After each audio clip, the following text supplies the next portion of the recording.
আসছে 26-এ ভোট। এই 26-এর ভোটে দিদির যদি দম থাকে, জঙ্গলমহলে ভোটে দাঁড়াক, আমরা তাকে পরাস্ত করে ছাড়বো এবং 26 সালে আমরা এই রাজ্য থেকে সিংহাসনচ্যুত করবো। মানে বিশেষ করে এই পোশাক পরে কেন আসলেন? তো সেটাই বলি যে যেহেতু এই পোশাকে আমাকে দেখছেন একজন আসামি বা কয়েদির পোশাক, তো আমার মনে হয়েছে যে এইভাবে যারা বর্তমান সরকারে রয়েছেন তারা মনে হয় যে শিক্ষাটাকে একটা বেড়ির মধ্যে, মানে একটা ছোট ছোট করতে করতে করতে করতে একটা ছোট্ট সীমার মধ্যে নিয়ে আসতে চাইছেন, যাতে করে কি হয় আগামী মানে অতীতে যেরকম মেধার একটা প্রকাশ ঘটতো, এখন বোধহয় ওনারা চাইছেন যে মেধা যেন বেরিয়ে না যায়, ওইটুকু গণ্ডির মধ্যেই যেন যার যতটুকু মেধা আছে ওইটুকুর মধ্যেই যেন থাকে, পরিসীমাটা বেঁধে দেওয়ার চেষ্টা করছে। আজকে যেরকম আপনারা এখানে দেখছেন যে একটা রাস্তায় ব্যারিকেড করে দেওয়া হয়েছে, মানে অনেক উঁচু হয় ব্যারিকেড করে দেওয়া, এই ব্যারিকেডটা করে দেওয়ার মানেটা কিন্তু কোনো অযোগ্যকে বা মানে কোনো যোগ্যকে কিন্তু আটকানো যাবে না, মেধাকে কিন্তু কখনো আটকানো যায়নি ব্যারিকেড। মেধা কিন্তু তার মেধার বলেই সে কিন্তু এগিয়ে যাবে। আমরা 2016 সালে পরীক্ষা দিয়েছিলাম, এবার সেখান থেকে আজকে প্রায় 9 বছর কেটে গেছে। এবার 9 বছর পর আমরা মেধার ভিত্তিতে পাওয়া চাকরি, সেটা আমরা কেন হারাবো? এবার আমরা এই মুহূর্তে পরীক্ষা দিলে আমাদের তো সেই মানসিক অবস্থাও নেই যে আমরা এই মুহূর্তে পরীক্ষা দিয়ে আবার পাস করবো বা পাস করে আবার চাকরিতে পুনর্বহাল হতে পারবো কিনা, তারও কোনো সিওরিটি নেই। অর্থাৎ আমরা যোগ্যতার ভিত্তিতে যে চাকরিটা পেয়েছি সেটা আমরা কেন ছেড়ে দেবো? অর্থাৎ সেটা আমরা যাতে ফিরে পাই তার জন্য কিন্তু আমাদের এই আন্দোলন। মানে রাজনৈতিক লড়াইও আপনারা লড়বেন? এইরকম আমাদের সরকার দরকার নেই, এই চোরের সরকারের দরকার নেই। একটাই কথা, আমার এবিসিডি প্ল্যান রেডি আছে, আমরা বুঝলাম ইফর এক্সামিনেশন রেডি আছে আমাদের জন্য, আমরা এক্সামিনেশন কেন দেব? আমরা এক্সামিনেশন দিয়ে সমস্ত প্রসিডিওর কমপ্লিট করে এখানে এসেছি, সেখানে আমরা ইনকমপ্লিট বা কোনো রকম হচ্ছে যে সব রকম দুর্নীতি হচ্ছে তার কোনো রকমের মধ্যে একটাও করি না। তো আমরা কেন এক্সাম দেবো? এক্সাম অতি অবশ্যই হবে, যারা ফ্রেশার ক্যান্ডিডেট তারা দেবে, তারা অনেক দিন ধরে বসে আছে। তো আমাদের তো হচ্ছে শিক্ষা যে সমস্ত স্কুলগুলো আছে সেখানে তো অনেক সিট পড়ে আছে, যেখানে টিচার নেই, অনেক স্টুডেন্ট আছে, তো সেগুলো প্রয়োজন, সেই প্রয়োজন মেটানোর জন্য অতি অবশ্যই এক্সামিনেশন হোক, কিন্তু আমাদের জন্য নয়, আমাদেরকে সম্মানে আমাদের পুনর্বহাল করা হোক। আমরা রীতিমতো চাইছি যে আমাদের রাজ্যের প্রধান যিনি মমতা বন্দ্যোপাধ্যায় মুখ্যমন্ত্রী, তিনি আমাদের ব্যাপারটা নিয়ে ভাববেন এবং সুস্পষ্ট ভাবে ভাববেন এবং আমাদের যে যোগ্য 15,304 জন শিক্ষক এবং 3,394 জন শিক্ষাকর্মী, তাদের সবাইকে নির্দিষ্ট ভাবে একদম করতে, শপথে পুনর্বহাল করতে, সসম্মানে শপথে পুনর্বহাল করতে আমরা চাই। যোগ্য আর অযোগ্য এদের মধ্যে বাছাই করার মতো সেই প্রবৃত্তি বা সেই মানসিকতা যারা যারা করেছেন দেখিয়েছেন তারা প্রত্যেকেই হচ্ছে প্রকৃত অযোগ্য, না হলে কখনো এটা ভাবতে পারবেন না যে যতজন রিক্রুটমেন্ট হয়েছে সবাই নাকি অযোগ্য হয়ে গেছে, এটা কোনোদিন সম্ভব নয়। সরকারের কর্মীরা চুরি করেছে এবং সেই দায় আমাদেরকে যোগ্য শিক্ষককে নিতে হচ্ছে। এই আমরা যে যোগ্য শিক্ষক সেই দাবি নিয়ে আজকে নবান্ন অভিযান করেছি। উলঙ্গটা যে পড়েছি তখন ইমাজিন করে পড়তাম, এখন চোখের সামনে দেখতে পাচ্ছি তোর কাপড় কোথায়। এই বাংলায় একদম একদম আমরা বাংলায় পড়েছি, সেটা ইমাজিন করে পড়তাম, এখন সেটা কিন্তু দেখতে পাচ্ছি যে চুরি করেছে, চোর আছে, কিন্তু শাস্তিটা হচ্ছে যাদের ঘরে চুরি অ্যাকচুয়ালি হলো তাদের কিন্তু সাজাটা দেওয়া হচ্ছে। একদম হাস্যকর বিচার ব্যবস্থা বলবো। দাদা, গামছা পরে আপনি নবান্ন অভিযানে সামিল হলেন, যোগ দিলেন, কেন এই পোশাকে কেন আসলেন? আমাদের আমি আদিবাসী যোগ্য শিক্ষক, আমাদের এই আদিবাসীদের এটা হচ্ছে আমাদের ট্র্যাডিশনাল ড্রেস, আমাদের পোশাক, আদিবাসীদের পোশাক। আমরা এই পোশাক পরে আমরা স্বাধীনভাবে ঘোরাঘুরি, আমাদের এটা জাতীয় পোশাক। মাননীয় মুখ্যমন্ত্রী জঙ্গলমহলে গেলেন, উনি আমাদের আদিবাসী শাড়ি পরে দেখেছেন, শাড়ি পরে অংশা মাদলে নাচ করেন, তবে আমাদের সেই আভিজাত্যটা কত। আমি একজন যোগ্য শিক্ষক, নিজের যোগ্যতায় 2019 সালে চাকরি পাই, তবে এই চাকরির জন্য যে চাকরির যে অ্যাপয়েন্টমেন্ট লেটার বা রেকমেন্ডেশন যারা দিয়েছিলেন তাদের হঠাৎ করে কি মনে হলো রাতারাতি যে যতজন চাকরি পেয়েছে সবাই নাকি অযোগ্য। দ্বিতীয় কথা হচ্ছে, যদি সবাই অযোগ্য হয় তাহলে নিশ্চয়ই ওনার কাছে সেই লিস্ট আছে, সেই ডকুমেন্ট আছে যে এরা কিভাবে চাকরি পেয়েছে, ভেরিফাইড আপনারাই করেছেন ডকুমেন্ট, তাহলে আপনাদের কাছে তথ্য আছে।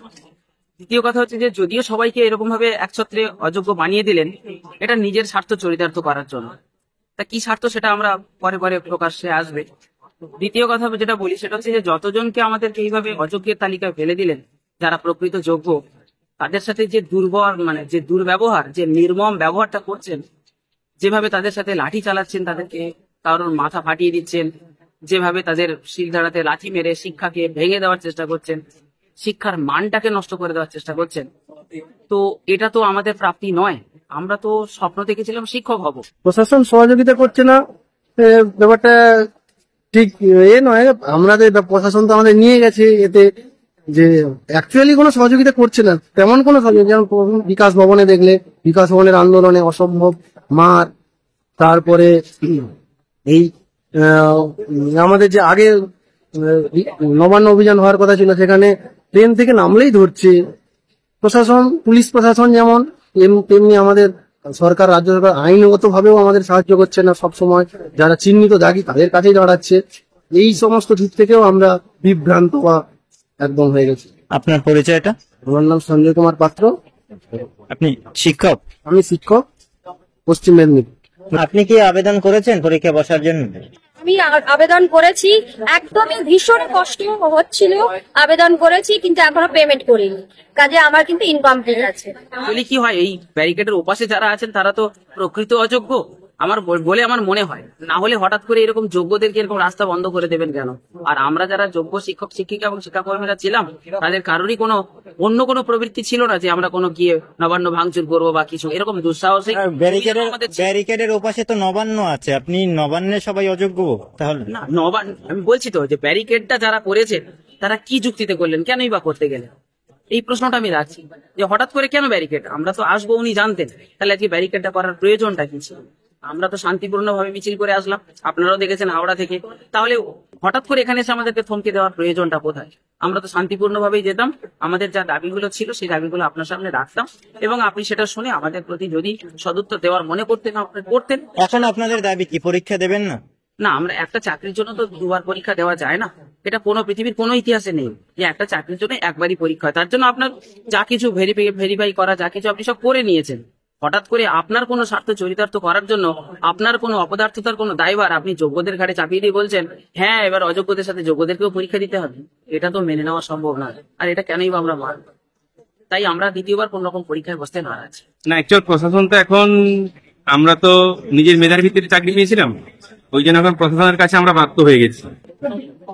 যারা অযোগ্য অর্থাৎ যারা চিহ্নিত দাগি, তারাই কিন্তু এখন প্রশাসনের কাছে তাদের সাদরের পাত্র।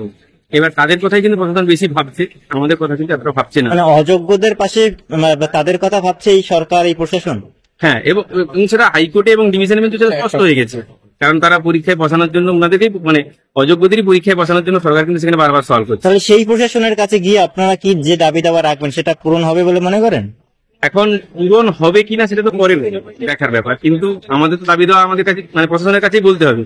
কারণ যেহেতু আমাদের নিয়োগ অথরিটি এসএসসি এবং আমাদের চাকরি দিয়েছে এই সরকার, অতএব এটাকে বাঁচানোর দায়িত্ব কিন্তু সরকারের।